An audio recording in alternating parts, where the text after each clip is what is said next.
दोस्तों नमस्कार। चर्चा का विषय में आप सभी का मैं विश्वपति स्वागत करता हूँ। आज 11 मार्च युद्ध का 12वां दिन। क्या इजराइल को अब से कुछ दिन बाद इस युद्ध के कारण कुछ बड़े जख्म भी सहने पड़ सकते हैं? आखिर क्यों ये आशंका खड़ी हो रही है, इस बात पर चर्चा करूंगा। हालांकि आज इजराइल के ऊपर ईरान ने कुछ बड़े हमले करे। जान का नुकसान की खबर तो ज़्यादा नहीं है, लेकिन अनेक बिल्डिंगों के ढहने की खबर है और ये बमबारी काफ़ी अच्छी थी। उधर ऐसा नहीं है कि इसराइल पर ही हमला करा हो। ईरान ने आज दुबई के इंटरनेशनल एयरपोर्ट पर भी हमला करा। दो ड्रोन वहाँ पर जाकर फटे, जिसमें फिलहाल एक भारतीय नागरिक के घायल होने की खबर है और इसके अलावा बांग्लादेश और घाना के भी 2-3 लोगों के घायल होने की खबर है। ईरान ने हमला आज सऊदी अरब की रिफाइनरी पर भी करा, लेकिन यह हमला फिलहाल एयर डिफेंस सिस्टम ने विफल कर दिया। तो फिलहाल ईरान ऐसा नहीं है कि बिल्कुल चुप बैठ गया हो, हमले तो ईरान कर रहा है। उधर दूसरी ओर आईडीएफ इजरायली डिफेंस फोर्सेस ने लेबनान के एक उपनगर है, बेरूत का उपनगर है दाहिया, यहाँ के नागरिकों को चेतावनी दी है कि वो जल्द से जल्दी दाहिया को खाली कर दें। दाहिया में करीब 5 लाख लोग रहते हैं। यहाँ पर अधिकांश आबादी शिया मुसलमानों की है, लेकिन यह भी सच है कि दाहिया हिजबुल्लाह के लड़ाकों का गढ़ है और कहा यह जाता है कि हिजबुल्लाह के लगभग सभी लड़ाके दाहिया में रहते हैं। स्वाभाविक है, दाहिया इजराइल के निशाने पर है। फिलहाल जब चेतावनी दी तो करीब 3 लाख लोगों ने दाहिया को खाली कर दिया, लेकिन 2 लाख लोग अभी भी वहाँ पर हैं। और इन 2 लाख लोगों में काफ़ी लोग ऐसे हैं जो हिजबुल्लाह के लड़ाके हैं, जो स्वाभाविक तौर पर किसी भी कीमत पर दाहिया को नहीं छोड़ेंगे। आज इधर आईडीएफ इजराइल डिफेंस फोर्सेज ने फाइनल चेतावनी दे दी है उन 2 लाख लोगों को, या तो दाहिया को खाली कर दो या मौत का सामना करने के लिए तैयार हो। ऐसा नहीं है कि आईडीएफ हमले नहीं कर रहा। दाहिया पर लगातार आईडीएफ हमले कर रहा है, लेकिन वो अभी नागरिकों को बचाकर हमले कर रहा है, जिसकी वजह से आईडीएफ को परेशानी का सामना करना पड़ रहा है। उसने कहा है कि यदि इस अंतिम चेतावनी के बाद भी जो लोग दाहिया में रुक जाते हैं, आईडीएफ ये मानेगा कि वो हिजबुल्लाह के लड़ाके हैं और उन पर हमला करेगा। फिलहाल दाहिया की 30 मल्टी स्टोरी बिल्डिंग को बिल्कुल खंडर बना दिया है इजराइल डिफेंस फोर्सेस ने। फिलहाल जब मैं वीडियो बना रहा हूँ, दाहिया में भगदड़ मची हुई है और उम्मीद है कि उन 2 लाख लोगों में से भी जितने लोग बचे हुए हैं, संभवतः वो आज की रात तक दाहिया खाली कर देंगे। उसके बाद इजरायली डिफेंस फोर्सेज दाहिया पर घातक हमला कर सकते हैं। कहा यह भी जा रहा है कि जिस तरीके से गाजा को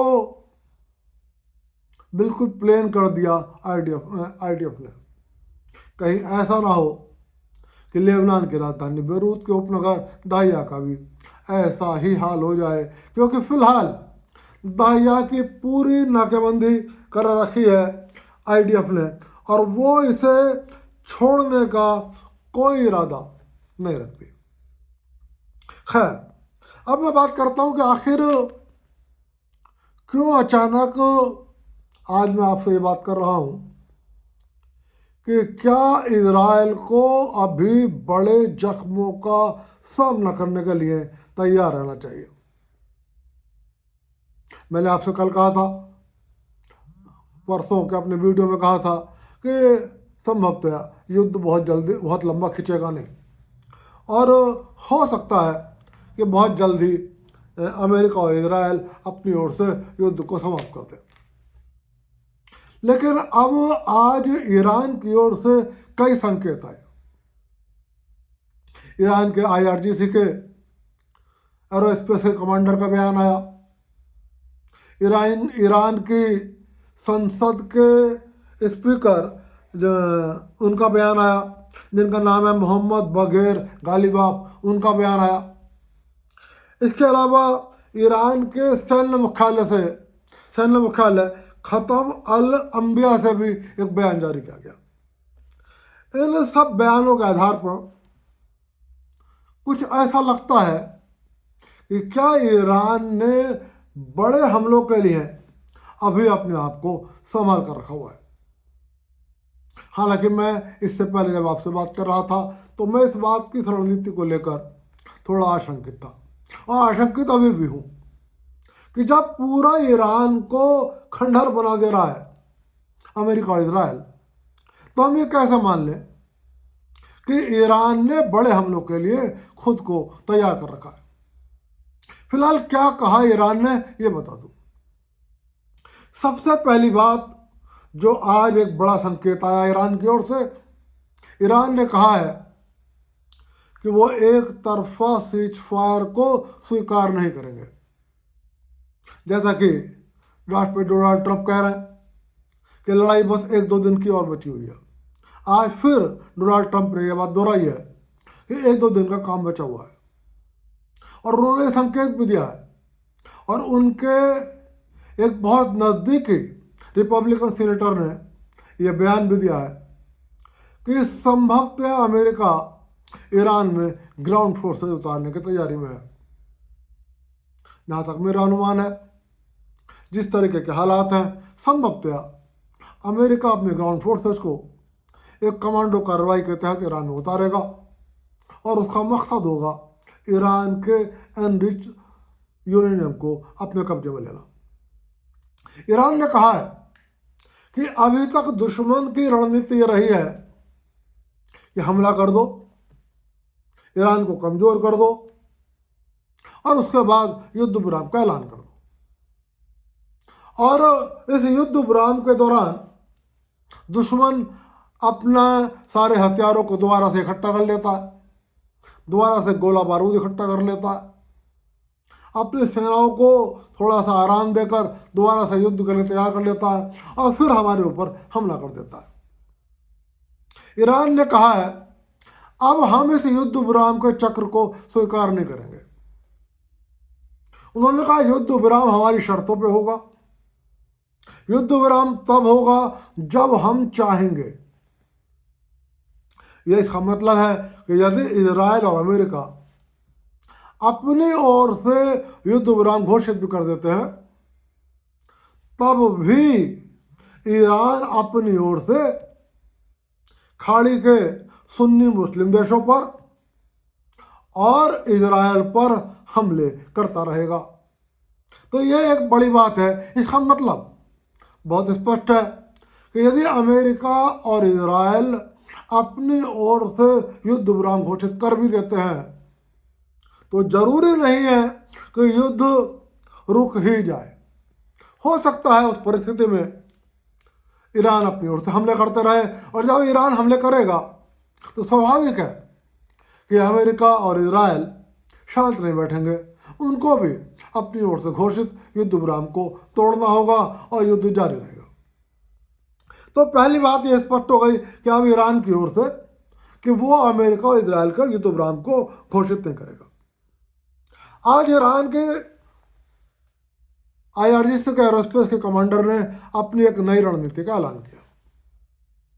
जैसा कि ईरान लगातार कह रहा है कि हमने अपने आप को संभाल कर रखा है, और हम इजराइल पर और अमेरिका पर और अपने इन पड़ोसी सुन्नी मुस्लिम देशों पर, जिन्होंने इन यहूदियों को और ईसाइयों को, इजराइल को और अमेरिका को अपने शरण दे रखी है, इनके बेस बनवा रखे हैं, इन पर बाद में हमला करेंगे। ईरान के आज एक एरोस्पेस कमांडर ने कहा कि हमारी रणनीति युद्ध की है कि पहले ईरान की सीमा से लगे हुए जो मध्य पूर्व के देश हैं, इसमें जितने भी अमेरिकन डिफेंस सिस्टम लगे हुए हैं, अमेरिका के एयर डिफेंस सिस्टम लगे हुए हैं, पहले इनको हम डिस्ट्रॉय कर दें। क्योंकि जब हम इनको डिस्ट्रॉय कर देंगे तब हमारे हमलों को ये खाड़ी के देश या मध्य पूर्व के देश रोकने में असफल रहेंगे। तो उन्होंने कहा कि अभी हम अपने बड़े हमले कर भी दें तो हमारी मिसाइलों को अमेरिका के लगाए हुए एयर डिफेंस सिस्टम इंटरसेप्ट कर लेंगे और हमारे हमले बेकार हो सकते हैं। इसलिए हम अभी अपने छोटे लेकिन भरोसेमंद ड्रोन, जिनकी कॉस्ट भी बहुत ज़्यादा नहीं है, उनसे रणनीतिक हमले कर रहे हैं। अब वो रणनीतिक हमले हैं इन पड़ोस में जो मध्य पूर्व के देश है, इसमें जहाँ जहाँ अमेरिका ने एयर डिफेंस सिस्टम लगा रखा है, चाहे वो अपने एयरबेस पे लगा रखा है, चाहे वो ये Qatar, Bahrain, Jordan, Oman, Saudi Arabia, UAE, इनके किसी रिफाइनरी या इनके किसी बेस या इनके किसी रिहायशी इलाके पर सुरक्षा के लिए लगा रखा है। उनका कहना है कि पहले हम इनको नष्ट कर देंगे और अभी हमारी रणनीति का पहला चक्र जारी है। इसका मतलब है कि ईरान कह रहा है कि अभी हमने सारे एयर डिफेंस सिस्टम जो अमेरिका के लगाए हुए हैं उनको नष्ट नहीं किया है, हम उन पर लगातार हमले कर रहे हैं और जब वो हमले पूरे हो जाएंगे तब हम अपनी ओर से इस लड़ाई को अगले चरण में प्रवेश कराएंगे। अगले चरण में प्रवेश क्या होगा, इस पर उनका कहना है कि जब हम दूसरे चरण में जाएंगे तब हम उन मिसाइलों का इस्तेमाल करेंगे जो मिसाइलें कम से कम 1 टन या इससे ज़्यादा का पेलोड, मतलब इससे ज़्यादा का विस्फोटक लेकर जाकर दुश्मन के ठिकानों पर हमला कर दे और तब हम मध्य पूर्व के देशों को और इजराइल को एक बड़ा जख्म दे सकते हैं और उनका विश्वास है कि फिर हम इजराइल और इन मध्य पूर्व के देशों को और अमेरिका को पराजित कर देंगे। ईरान के सेना मुख्यालय से एक बयान जारी हुआ। ईरान के सेना मुख्यालय ने कहा कि अमेरिका और इजराइल ने ईरान के सैन्य मुख्यालय खातम अल अंबिया पर हमला किया। उन्होंने माना इस बात को कि खातम अल अंबिया पर अमेरिका और इजराइल ने हमला तो किया, लेकिन जैसा कि अमेरिका और इजराइल कह रहा है कि खातम अल अंबिया का ढांचा पूरी तरह नष्ट हो गया, उन्होंने इस बात का खंडन किया है। उन्होंने कहा नुकसान तो पहुंचा है बिल्डिंग को, इसमें कोई शक की गुंजाइश नहीं है, लेकिन नुकसान इतना नहीं पहुंचा है कि सेना मुख्यालय से हम अपनी ऑपरेशनल एक्टिविटीज को ना कर पा रहे हो। उनका कहना है कि खातम अल अंबिया को इस तरीके से डिजाइन किया गया है और ये सोचकर डिजाइन किया गया है कि इस पर अमेरिका और इजराइल अपने क्लस्टर बमों से, बंकरों को भेजने वाले बमों से हमला करेंगे और इसीलिए हमने इस सैन्य मुख्यालय को ऐसा बना दिया है कि अमेरिका और इजराइल के बंकरों को नष्ट करने वाले बम भी हमारे इस सेना मुख्यालय खातम अल अंबिया को नष्ट नहीं कर पाएंगे। हालांकि उन्होंने दावा तो और भी बड़ा करा है। उन्होंने कहा है कि यदि अमेरिका और इजराइल खातम अल अंबिया के ऊपर परमाणु बम भी गिरा देगा, तब भी खातम अल अंबिया सुरक्षित रहेगा। ऊपरी बिल्डिंग, उन्होंने कहा ऊपरी बिल्डिंग हमारी डिस्ट्रॉय हो सकती है, लेकिन उसका जो अंदरूनी ढांचा है वो इतना मजबूत है, उसमें जो हमारा संचार नेटवर्क है वो इतना सुरक्षित है कि क्लस्टर बमों को छोड़ दो, यदि परमाणु बम से भी उस पर हमला किया गया तब भी हमारी ऑपरेशनल एक्टिविटी जारी रहेंगी और हमारा जो अंदर का नेटवर्क है वो कंटिन्यू रहेगा और हम युद्ध का लगातार संचालन करते रहेंगे। दोस्तों, ये सब मैंने आपको वो कहा जो ईरान की सेना ने कहा, ईरान की IRGC के एरोस्पेस कमांडर ने कहा, ईरान के एक बड़े सैन्य अधिकारी ने कहा है, ईरान की संसद के स्पीकर ने कहा है। लेकिन कुछ बातें ऐसी होती हैं, क्योंकि युद्ध है, इस युद्ध में ना शुद्ध रूप से सच बोला जाता है और ना शुद्ध रूप से झूठ बोला जाता है। इस युद्ध में वास्तविक धमकियां भी दी जाती हैं और गीदड़ भपकियां भी दी जाती हैं। इस युद्ध में वास्तविक दावे भी किए जाते हैं और झूठे दावे भी किए जाते हैं। ये बात मैं इसलिए कह रहा हूं कि जब ईरान ये बात कहता है कि हमने खातम अल अंबिया को इतना मजबूत बनाया है कि परमाणु बम के बाद भी हम अपनी एक्टिविटीज को जारी रखेंगे, हमारा ऑपरेशनल सिस्टम चलता रहेगा, हम युद्ध का संचालन करते रहेंगे और हमारा संचार नेटवर्क जारी रहेगा, तो मुझे इस पर विश्वास नहीं होता। यहां तक तो मैं मान सकता हूं कि हो सकता है ईरान ने क्लस्टर बम, बंकरों को नष्ट करने वाले बम भी उस पर हमला ना कर पाए, इतना मजबूत बना लिया होगा। क्योंकि इसलिए कि जब जून 2025 में हमला हुआ था तब अमेरिका ने अपने B-2 बम्बरशप विमानों से भी वो क्लस्टर बम भेजे थे, जिन्होंने 180 मीटर की गहराई में जाकर हमले करे थे। और इजराइल ने भी अपने बम पर अपने क्या नाम हो ऐसे ही क्लस्टर बम दागे थे। लेकिन तब भी ईरान अपने परमाणु संयंत्रों के ढांचे को काफी हद तक सुरक्षित रखने में कामयाब रहा। कुछ उसका कार्यक्रम पीछे हटा, लेकिन उसके परमाणु साइट पूरी तरीके से डिस्ट्रॉय नहीं हुई।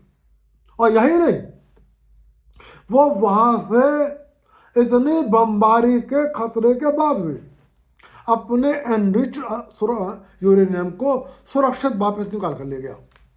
यही नहीं, उसने परमाणु संयंत्रों के मुहाने को ऐसी कंक्रीट दीवारों से ढक दिया कि अमेरिका का B-2 बम्बरशक विमान, जो दुनिया का सबसे खतरनाक विमान कहा जाता है, और ये कहा जाता है कि दुनिया में किसी और के पास ऐसा विमान नहीं है जो कि अमेरिका के पास है, उसकी बमबारी से भी ईरान का वो परमाणु संयंत्र पूरी तरीके से नष्ट नहीं हुआ। तो हो सकता है ईरान के इस दावे में दम हो कि ईरान का सैन्य मुख्यालय खातम अल अंबिया उन क्लस्टर बमों से भी नष्ट ना हो पाए, लेकिन वो परमाणु बम की मार भी झेल लेगा, इस बात पे मुझे शक है। दूसरी बात, अब ईरान ने जो ये कहा है कि ये हमारी रणनीति है कि अभी हम छोटे ड्रोन से हमले कर रहे हैं, फिर हम बड़ी मिसाइलें भेजेंगे, यहाँ पर मुझे शक है। क्योंकि ईरान का जो सबसे बड़ा जहां मिसाइल भंडार था जाजम, इजराइल ने शुरुआती दिनों में ही उसको नष्ट कर दिया। कहते हैं वहां पर हजारों में नहीं, लाखों में मिसाइलें रखी हुई थी ईरान की, और वो मिसाइलें फटकर ईरान पर ही गिरी। हालांकि दुश्मन को कमजोर नहीं समझना चाहिए, और मुझे ये कहने का कोई अधिकार नहीं है कि ईरान 100% झूठ बोल रहा है। हो सकता है इसके दावों में कुछ सच्चाई हो, माना कि 100% सच्चाई ना हो, लेकिन यदि उसके दावों में कुछ सच्चाई है, और यदि ईरान ने अपनी ऐसी किसी क्षमता को अभी भी ईरान के किसी हिस्से में सुरक्षित बचा के रखा हुआ है कि जब मध्य पूर्व के सारे अमेरिका के द्वारा लगाए गए एयर डिफेंस सिस्टम डिस्ट्रॉय हो जाएंगे, तब यदि ईरान हमले करता है और उन मिसाइलों से हमले करता है जो 1 टन से ज़्यादा विस्फोटक ले जा सकते हैं, तब दोस्तों निश्चित रूप से मध्य पूर्व के देशों को, चाहे वो सऊदी अरब हो, चाहे वो कतर हो, चाहे ओमान हो, चाहे बहरीन हो, इन सब को बड़े नुकसान उठाने पड़ेंगे, और नुकसान इजराइल को भी उठाना पड़ेगा। इजराइल अभी भी नुकसान उठा रहा है, आज भी इजराइल को काफ़ी नुकसान हुआ, ये हमें स्वीकार कर लेना चाहिए। तो फिलहाल ये सोचने का विषय है अमेरिका के लिए और इजराइल के लिए कि क्या अभी भी ईरान के पास ऐसी क्षमताएं बची हुई हैं। ये सोचने का विषय है मध्य पूर्व के देशों के लिए कि यदि एयर डिफेंस सिस्टम डिस्ट्रॉय हो गए, क्योंकि एकदम से सारे एयर डिफेंस सिस्टम को रिप्लेस कर देना अमेरिका के लिए भी असंभव होगा, तो उस परिस्थिति में मध्य पूर्व के देशों को बहुत नुकसान उठाना पड़ेगा। तो निश्चित रूप से चिंता करनी चाहिए मध्य पूर्व के देशों को भी, चिंता करनी चाहिए अमेरिका को भी, और चिंता करनी चाहिए इजराइल को भी। हालांकि फिर मैं कहूँगा कि ज़रूरी नहीं है जो ईरान कह रहा है ऐसा हो। युद्ध में धमकियाँ भी दी जाती हैं, और युद्ध में भपकियाँ भी दी जाती हैं, युद्ध में झूठ भी बोला जाता है, युद्ध में सच भी बोला जाता है। लेकिन यदि ईरान के पास ऐसी क्षमताएं हैं तो ईरान, इजराइल और अमेरिका को एक तरफा युद्ध विराम करने से पहले बहुत गंभीरता से मंथन करना चाहिए, क्योंकि आज ईरान ने स्पष्ट कर दिया है कि वो एक तरफा युद्ध विराम को नहीं मानेगा। दोस्तों, फिलहाल भारत के अंदर पेट्रोल और डीजल की कोई किल्लत नहीं, लेकिन सरकार विरोधी मीडिया, सरकार विरोधी, देश विरोधी यूट्यूबर्स और देश के कांग्रेस जैसे राजनीतिक दल लगातार अफवाहें उड़ाने में लगे हुए। मैं आप सबसे अनुरोध करूंगा कि सोशल मीडिया पर कोई भी ऐसी पोस्ट फॉरवर्ड ना करें जिससे किसी भी तरीके की अफरा तफरी फैले और किसी भी तरीके की अफवाह फैले। ये बात सही है कि कुछ किल्लत होगी, ये बात सही है कुछ महंगाई होगी। जब दुनिया का इतना बड़ा युद्ध लड़ा जा रहा हो तो परेशानियां तो होंगी, लेकिन भारत में मैं पूरे विश्वास के साथ ये बात कह सकता हूं कि ऐसी किल्लत नहीं होगी जैसी कि किल्लत पाकिस्तान में खड़ी हो गई है और जैसी किल्लत बांग्लादेश में खड़ी हो गई है। भारत में पेट्रोल भी मिलेगा, भारत में डीजल भी मिलेगा, और भारत में गैस भी मिलेगी। हाँ, मिलने में कुछ विलंब हो सकता है, थोड़ी सी देर लग सकती है, कुछ कीमतें भी बढ़ जाएं तो कोई ताज्जुब नहीं है, लेकिन इतनी शॉर्टेज नहीं होगी कि आपको डीजल, पेट्रोल या गैस के लिए मारा मारी करनी पड़े। सरकार पर इतना भरोसा रखिए, सरकार इन सारी चीज़ों को लेकर बेहद सजग है।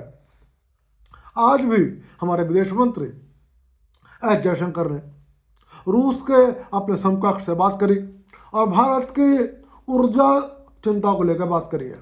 तो इसलिए मैं आपसे अनुरोध करूंगा, ना ऐसी अफवाहों पर ध्यान दें, ना ऐसी अफवाहों वाली किसी पोस्ट को फॉरवर्ड करें, और जहां तक हो सके ऐसी अफवाहों का खंडन करें। चर्चा के विषय में आज की चर्चा यहीं तक। फिर अनुरोध कर रहा हूँ, वीडियो पसंद आए लाइक कर देना, चैनल को सब्सक्राइब कर देना। यदि आप कुछ और विषय पर बात करना चाहते हो तो कमेंट्स में बताएं, बात करूंगा। यदि मेरी किसी बात से असहमति है तब भी बताएं। निश्चित रूप से आपके संदेह को परिस्फुटीकरण देने का पूरा प्रयास करूंगा, आपके संदेह का निराकरण करने का प्रयास करूंगा। चलते चलते फिर आप सभी को विश्वपति का नमस्कार।